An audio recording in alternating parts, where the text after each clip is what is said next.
የካይሮ ሚስጥራዊ ስብሰባና የአዲስ አበባ ስጋት፣ የቀይ ባህርና የቀጠናው ምድር አዲስ የጂኦፖለቲካ ፍጥጫ፣ የካይሮ ጠረጴዛና የዋሽንግተን እጅ። በቅርቡ በግብጽ መዲና ካይሮ የተካሄደው ባለብዙ ወገን የምክክር መድረክ በምስራቅ አፍሪካ የፖለቲካ አየር ላይ ከፍተኛ ንፋስ እንዲነፍስ አድርጓል። የአሜሪካ ውጭ ጉዳይ መስሪያ ቤት የመካከለኛው ምስራቅና የአፍሪካ ጉዳዮች ከፍተኛ አማካሪ ማሳድ ብሎስ ከግብጽ ውጭ ጉዳይ ሚኒስትር ባድር አብደላቲ፣ ከኤርትራው ውጭ ጉዳይ ሚኒስትር ኦስማን ሳሌና ከሶማሊያ ውጭ ጉዳይ ሚኒስትር አብድሰላም አብዲ አሊ ጋር ተገናኝተው ያደረጉት ውይይት ቀጠናውን ወደ አዲስ የኃይል አሰላለፍ እየመራው ይገኛል። ይህ ስብሰባ በይፋ ደረጃ በቀጠናዊ ሰላምና ሁለትዮሽ ግንኙነት ላይ ያተኮረ ተብሎ ቢገለጽም ስብሰባው የተካሄደበት ጊዜና የተሳታፊዎቹ ስብጥር ግን በአዲስ አበባ የመንግስት ባለስልጣናት ዘንድ ከፍተኛ የደህንነት ስጋትና ቁጣን ጭሯል።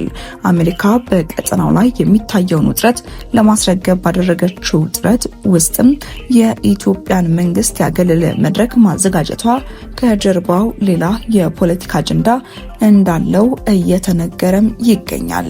ሶስቱን ሀገራት ያገናኛቸው ሚስጥራዊ መቋጠሪያ ምንድን ነው? በዲፕሎማሲው ዓለም ውስጥ ድንገተኛ አጋጣሚ የሚባል ነገር የለም። በታሪክና በቅርብ ጊዜ ክስተቶች የተለያዩ ፍላጎቶች ያሏቸው ሶስቱ የአፍሪካ ቀንድና የአረብ ዓለም ተጽዕኖ ፈጣሪ ሀገራት በአንድ ጠረጴዛ ዙሪያ እንዲሰበሰቡ ያደረጋቸው ዋና ምክንያት የኢትዮጵያ አሁናዊ አቋምና የጂኦፖለቲካ እንቅስቃሴ እንደሆነም የፖለቲካ ተንታኞች ይስማሙበታል። የግብጽ አጀንዳ የካይሮ ዋነኛ ትኩረት የታላቁ የኢትዮጵያ ህዳሴ ግድብ የውሃ አሞላልና አስተዳደር እንዲሁም ኢትዮጵያ በቀይ ባህርና በኤደን ባህረ ሰላጤ ላይ የምታደርገውን ስትራቴጂካዊ የባህር በር ፍለጋ እንቅስቃሴን መግታት ነው። የሶማሊያ ስጋት ደግሞ ሞቃዲሾ ከኢትዮጵያ ጋር የገባችበት ጥልቅ አለመግባባት የሚመነጨው ኢትዮጵያ ከሶማሊላንድ ጋር ከተፈራረመችው የመግባቢያ ሰነድ ነው። ይህም የሶማሊያን ግዛታዊ አንድነት ይጥሳል በሚል የሞቃዲሾ መንግስት ዓለም አቀፍ ትብብር ሲፈልግ ቆይቷል። ኤርትራ በአቋሟ ደግሞ ከፕሪቶሪያው የሰላም ስምምነት በኋላ በአስመራና በአዲስ አበባ መካከል የተፈጠረው የቀዘቀዘ ግንኙነትና የድንበር ውጥረት ኤርትራ በአዲስ የኃይል አሰላለፍ ውስጥ እንድትገባ አስገድዷታል። እነዚህ ሶስት የተለያዩ ሀገራት ያላቸው ፍላጎት ተጣጥመው በአንድ መድረክ ሊያቀራርባቸው የቻለው ብቸኛው የጋራ አጀንዳ በጠቅላይ ሚኒስትር አብይ አህመድ የሚመራው የመንግስት አካሄድ ነው።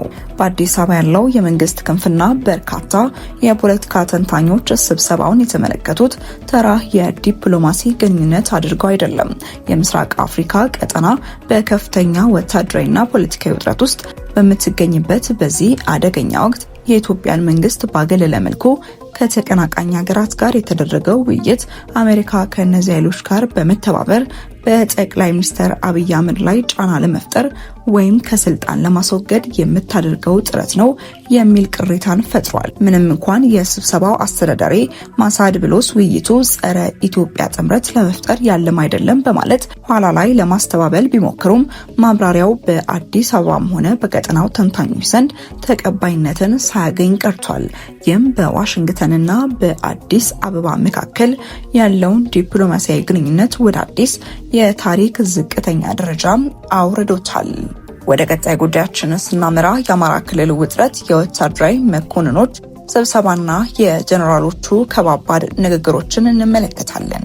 የመከላከያ ከፍተኛ መኮንኖች እንቅስቃሴ በአማራ ክልል ላለፉት በርካታ ወራት የዘለቀው የትጥቅ ግጭት መልኩን እየቀየረና ወደ ተለያዩ ቀጠናዎች እየተስፋፋ ባለበት በዚህ ወቅት የመከላከያ ሰራዊት ከፍተኛ ወታደራዊ መኮንኖች ወደ የዞኖቹ በመውረድ ከክልሉና ከዞን አመራሮች ጋር አስቸኳይ ስብሰባዎችን ማድረግ ከጀመሩ ሰነባብተዋል። ታዲያ ጀነራል መሐመድ ተሰማ የመሪዎች ስብሰባም የዚሁ አካል ነው።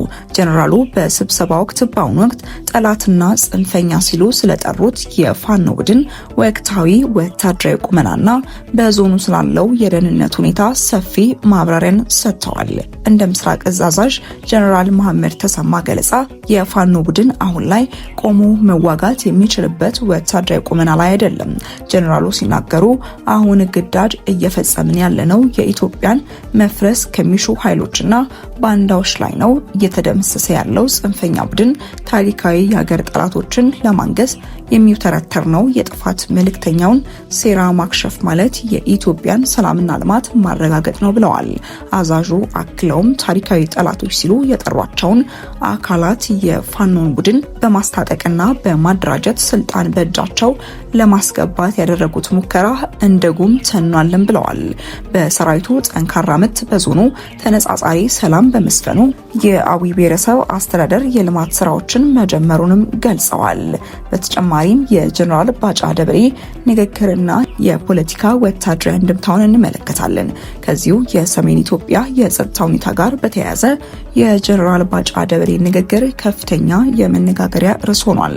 ጀነራል ባጫ ደበሌ ባደረጉት ንግግር ህወሓት ውጊያ ከጀመረ ውጊያውን የሚመራው አስመራ ሆኖ እንጂ መቀለ ሆኖ ውጊያውን መምራት እንደማይችል እርግጠኛ ነኝ ሲሉ ተናግረዋል። የንግግር በመንግስት ወታደራዊ አመራሮች ዘንድ ያለውን ስትራቴጂካዊ እይታ ግልጽ ያደርጋል። የመንግስት ኮማንድ ፖስት በአማራ ክልልና በሰሜን ኢትዮጵያ የሚታዩትን የትጥቅ እንቅስቃሴዎች ከቀጠናዊ የኃይል ሚዛን በተለይም ከአስመራ መንግስትና ከህወሓት የቀድሞ መዋቅሮች ጋር አስተሳስሮ እየተመለከተው መሆኑንም ያሳያል። ወደ መጨረሻው መረጃችን ስናመራ የኢኮኖሚ ጫናና አዲሱን የታክስ ፕሮፖዛል እንመለከታለን። በርካቶችን እያነጋገረ ያለው ግብር ክፈሉ የሚለው መረጃ በስፋት እየተዘዋወረ ይገኛል። ለመሆኑ ህዝቡ ከመንግስት የተሰጠው ማስጠንቀቂያና ትዕዛዝ ምንድን ነው? በቀጠናዊ ዲፕሎማሲና በውስጥ ደህንነቱ ላይ የሚታየው ውጥረት እንዳለ ሆኖ የፌዴራል መንግስት ሀገራዊ የፋይናንስ እጥረቱን ለመቅረፍና የገቢ ምንጮችን ለማስፋፋት አዳዲስ የታክስ ፖሊሲዎችን በመቀየስ ላይ ይገኛል። የምጣኔ ሀብት ባለሙያ አቶ ዋሲሁን በላይ ይፋ እንዳደረጉት በመንግስት በተገነቡ መንገዶች ላይ የሚንቀሳቀሱ ተሽከርካሪዎች በሙሉ አዲስ ዓመታዊ ግብር ሊጣልባቸው ዝግጅት እየተደረገ ነው። ይህ ግብር በተሽከርካሪ ባለቤቶች ላይ የሚጣል ሲሆን ተሽከርካሪዎቹ የመንግስትን የመሰረተ ልማት አውታሮች በመጠቀማቸው ምክንያት በየዓመቱ የሚከፈል ግዴታ ይሆናል። እንደ ምጣኔ ሀብት ባለሙያው ገለጻ አዲሱ ግብር ከመደበኛው የአሽከርካሪ ዓመታዊ የቴክኒክ ምርመራ ጋር ተያይዞ የሚሰበሰብ ነው። የታክስ አጣጣሉ መመሪያ በሁለት ዋና ዋና ነጥቦች ይመረኮዛል። የመጀመሪያው የተሽከርካሪው አይነትና አገልግሎት ነው። የጭነት የህዝብ ማጓጓዣ ወይስ የቤት ተሽከርካሪ መሆኑ። ሁለተኛ የሚለቀቀው የካርቦን ጭስ መጠን፣ ተሽከርካሪው በአካባቢው ላይ የሚያደርሰው የበካይ ጋዝ መጠን። የአሰራር አሮጌና ከፍተኛ የካርቦን ጭስ የሚለቁ ተሽከርካሪዎች ከፍተኛ ግብር እንዲከፍሉ የሚያስገድድ ሲሆን አዳዲስና የካርበን ልቀታቸው አነስተኛ የሆኑ ተሽከርካሪዎች ደግሞ ዝቅተኛ ግብር ይከፍሉበታል። የአሰራር በሌሎች የምስራቅ አፍሪካ ሀገራት ለምሳሌ በኬንያ፣ በሩዋንዳ እንዲሁም በአውሮፓ ሀገራት የተለመደ መሆኑን አቶ ዋሲሁን አስረድተዋል። አዲሱ የታክስ ፕሮፖዛል የሚከተሉትን የኢኮኖሚ ጥቅሞች ያስገኛል ተብሎም ይጠበቃል። የመጀመሪያው መንግስት ለፈረሱና ለተበላሹ መንገዶች ጥገና የሚሆን ተጨማሪ ገቢ እንዲያገኝ ያስችለዋል። ግብሩ በከተሞችና በክልሎች የሚሰበሰብ በመሆኑ የአካባቢ መስተዳድሮች የራሳቸውን የልማት በጀት እንዲያሳድጉና በፌዴራል መንግስት ላይ ያለውን የገንዘብ ጫና እንዲቀንሱ ያደርጋል። ከዚህ ግብር ውስጥ የሚገኘው ገቢ ከአጠቃላይ የሀገር ውስጥ ምርት 0.2 በመቶ ድርሻ ይኖረዋል ተብሎም ይገመታል።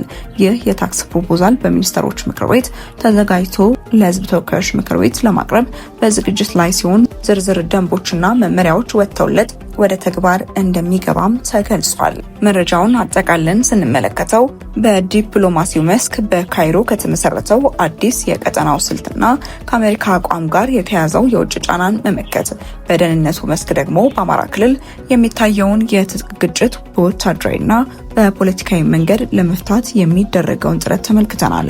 በኢኮኖሚ መስክ አዳዲስ ሀገራዊ ግብሮችን በመጣል የፋይናንስ እጥረቱን ለማካካስ የሚደረገውን እንቅስቃሴ ተመልክተናል። እነዚህ ሶስት ጉዳዮች እርስ በርሳቸው የተሳሰሩ በመሆናቸው በቀጣይ ወራት የሚወሰዱ የፖለቲካ የወታደራዊና የኢኮኖሚ ውሳኔዎች የሀገሪቱን የረጅም ጊዜ አቅጣጫ የሚወስኑ ይሆናሉ። ወደ ተመልካቾቻችን ለሳቱ የነበረን መረጃ ያን ይመስል ነበር። አብራችሁን ስለነበራችሁ እጅግ አድርገን እናመሰግናለን። በቀጣይ እስክንገናኝ ድረስ መልካም ቆይታ